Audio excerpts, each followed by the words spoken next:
Jean, chapitre 1. Au commencement, la parole existait déjà. La parole était avec Dieu et la parole était Dieu. Elle était au commencement avec Dieu. Tout a été fait par elle et rien de ce qui a été fait n'a été fait sans elle. En elle il y avait la vie, et cette vie était la lumière des êtres humains. La lumière brille dans les ténèbres, et les ténèbres ne l'ont pas accueillie.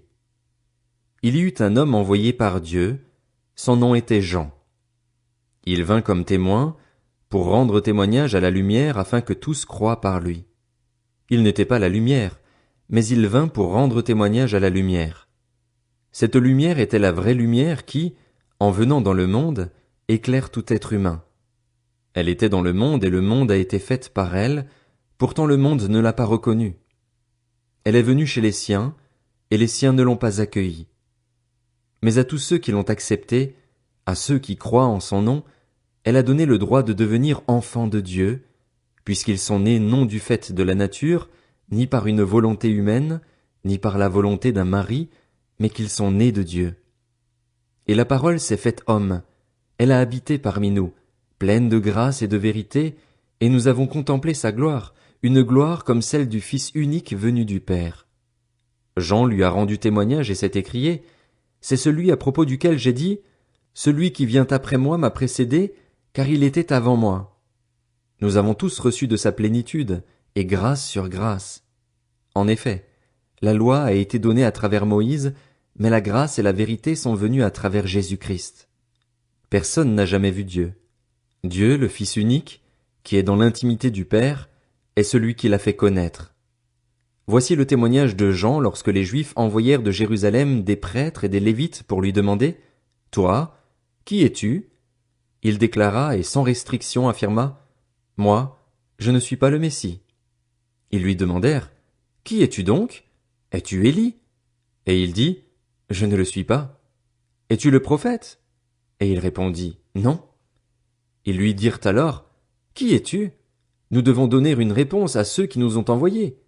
Que dis-tu de toi-même? » Moi, dit-il, je suis la voix de celui qui crie dans le désert, rendez le chemin du Seigneur droit, comme l'a dit le prophète Ésaïe.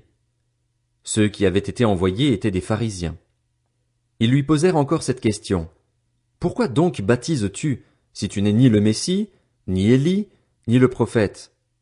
Jean leur répondit, moi, je baptise d'eau, mais au milieu de vous se trouve quelqu'un que vous ne connaissez pas. Il vient après moi, mais il m'a précédé, et je ne suis pas digne de détacher la courroie de ses sandales. Cela se passait à Béthanie, de l'autre côté du Jourdain, où Jean baptisait. Le lendemain, il vit Jésus s'approcher de lui et dit, Voici l'agneau de Dieu qui enlève le péché du monde. C'est celui à propos duquel j'ai dit, Après moi vient un homme qui m'a précédé, car il existait avant moi. Pour ma part, je ne le connaissais pas, mais c'est afin de le faire connaître à Israël que je suis venu baptiser d'eau. Jean rendit aussi ce témoignage. J'ai vu l'Esprit descendre du ciel comme une colombe et s'arrêter sur lui. Je ne le connaissais pas, mais celui qui m'a envoyé baptiser d'eau m'a dit, Celui sur qui tu verras l'Esprit descendre et s'arrêter, c'est lui qui baptise du Saint-Esprit. Et moi, j'ai vu et j'atteste qu'il est le Fils de Dieu. Le lendemain, Jean était encore là avec 2 de ses disciples. Il vit Jésus passer et dit, Voici l'agneau de Dieu.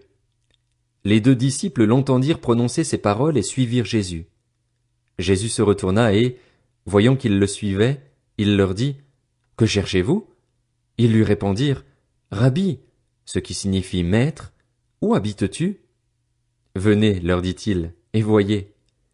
Ils y allèrent donc, virent où il habitait et restèrent avec lui ce jour-là. C'était environ 4 heures de l'après-midi. André, le frère de Simon-Pierre, était l'un des 2 qui avaient entendu les paroles de Jean et qui avaient suivi Jésus. Il rencontra d'abord son frère Simon et lui dit, Nous avons trouvé le Messie, ce qui correspond à Christ. Il le conduisit vers Jésus. Jésus le regarda et dit, Tu es Simon, fils de Jonas, tu seras appelé Céphas, ce qui signifie Pierre.